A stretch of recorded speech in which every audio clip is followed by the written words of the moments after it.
Hey viewers, Von Fry here, and as you probably see, I'm having some trouble with one of my computers, the one I use for my editing, and so I really can't get any video done.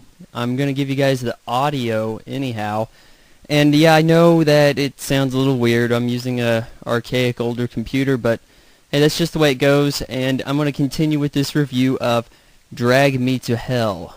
Alright, so let's get to the story. Alison Lohman plays Christine Brown, a loan officer who is being begged for a third extension by a gypsy sorceress, I suppose. And she declines her because she wants this assistant manager job. And really, Christine's a nice woman. She's a little bland. Okay, she's tragically bland. But she declines this because, well, she already had 2 extensions. It's not really her fault. Next thing she knows, she's got a curse on her. Justin Long, who many of you know from the Mac and PC commercials, Mr. Hi, I'm a Mac, who also drives a Prius even though he's a rich boy, is her boyfriend, and he's kind of the voice of reasoning. Hey, this is just an illusion, that kind of thing.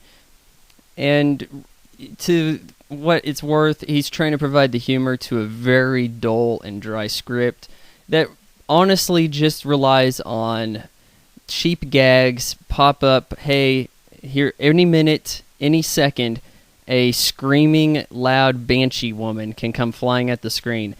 It's not the kind of horror I expect or that I enjoy. It's just loud noises. And speaking of loud, this is the loudest movie I have ever seen in my life. I didn't go to a particularly loud place. I'm just telling you, this sucker is loud. Sam Raimi is trying to return to some roots here, which I never really took him as a horror director. The Evil Dead saga is horror/comedy, and a lot of that is Ash, the character, and Bruce's performance liven it up. In this movie, you have the dullest lead I've seen in some time.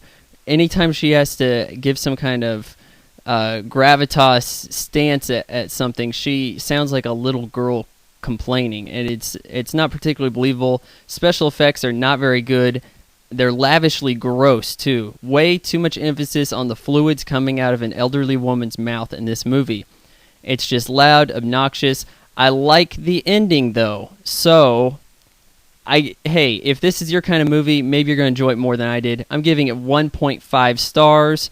The ending almost redeemed it, so keep that in mind. I'm sorry, guys, I just have a hard time believing in these kind of mystical, fantasy, horror sort of inspired movies where the curse is building up to some point. How come it's not just going ahead and killing her, getting what it wants? Things like this, they never get explained. They kind of need to be explained for me to really take it seriously, and some people probably won't have as much trouble with that. Again, don't go in expecting anything particularly funny. The charm only comes on in a few moments that resemble the Evil Dead movies, but it's not in the right feeling. The tone is not the same for most of the movie. There's going to be cheap gags, and the only thing that's going to scare you is the sound of jet engines taking off near your eardrums. You guys can check out my full review at ncbeat.com. I hope to have that out soon. I'm going to go see Up also, so if you're checking this out, check out my review for Up, which will be out shortly. So, see you guys next time.